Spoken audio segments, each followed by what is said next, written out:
আসসালামু আলাইকুম। পেনভিশন টিভির সকল দর্শকদেরকে স্বাগত জানাচ্ছি।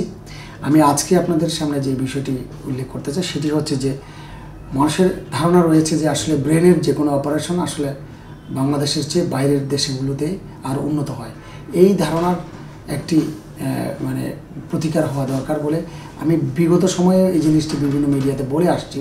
আমি আপনাদেরকে যেটি জানাতে চাই যে বিশ্বমানের ব্রেন সার্জারি এখন বাংলাদেশেই হয়।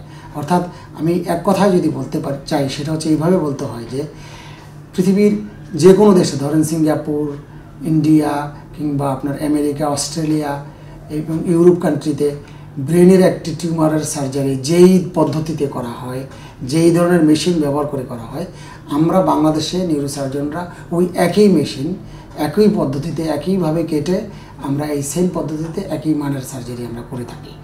মানুষের ধারণা রয়েছে যে মনে হয় ব্রেন টিউমার হয়েছে, এটা নিয়ে মনে হয় বিদেশে গেলে মনে হয় বেটার ট্রিটমেন্ট পাওয়া যাবে। এই ধারণাটি একদমই সঠিক না।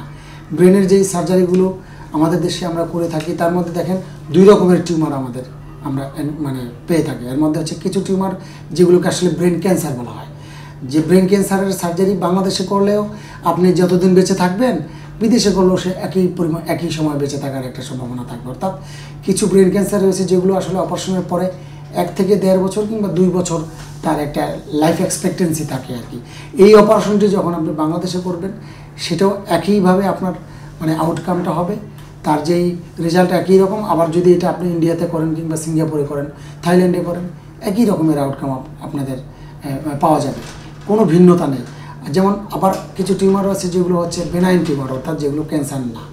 ব্রেনের এমন অনেক টিউমার রয়েছে যেগুলো আসলে ক্যান্সার না। মানুষ মনে করে যে ব্রেনের টিউমার হয়েছে মানেই মনে হয় আমি মরে গেলাম, আর মনে হয় বাঁচবো না, ব্রেন ক্যান্সার হয়ে গেছে। আসলে বিষয়টি একদমই সঠিক না। ব্রেনের অধিকাংশ টিউমারই এখন আমরা যেটা পাই, যেটা ব্রেনের বেনাইন টিউমার, অর্থাৎ জাস্ট টিউমার।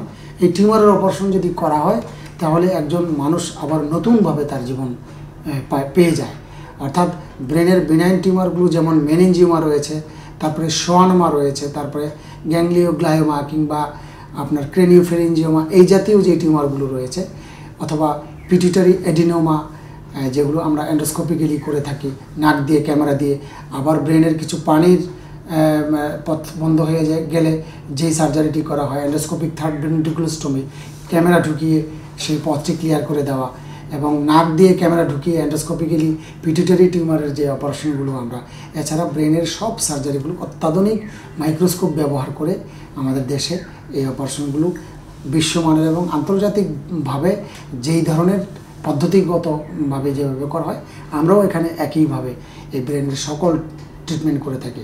ব্রেনের ট্রিটমেন্টের জন্য যেই মেশিনগুলোর প্রয়োজন হয় সেগুলো হচ্ছে যে ব্রেনের এন্ডোস্কোপ, যেটা আমি আপনাকে বললাম, তারপর হচ্ছে যে মাইক্রোস্কোপ এবং ক্রেনিওটোম, অর্থাৎ ব্রেনের হাড় কাটার জন্য যে যন্ত্র, এটাকে ক্রেনিওটোম বলা হয়। এই মেশিনগুলো আসলে বাংলাদেশে তৈরি হয় না।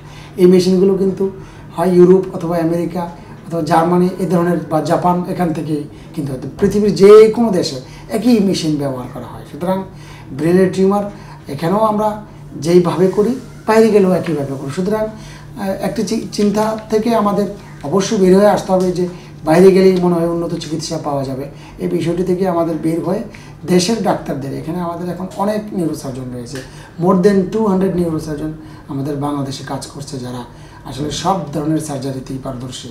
সুতরাং আমি যেটা বলবো যে সেটা হচ্ছে যে আপনারা আর বাইরে যাওয়ার যেই উদ্দেশ্যে দেশের অর্থনৈতিক এবং চিকিৎসা খাতকে অবজ্ঞা করা, এই যে অর্থনৈতিক ক্ষতিগ্রস্ততা থেকে দেশকে রক্ষা করার জন্য হলো আমাদের উচিত আসলে দেশের ডাক্তারদের প্রতি শ্রদ্ধাশীল হয়ে দেশেই চিকিৎসা গ্রহণ করুন।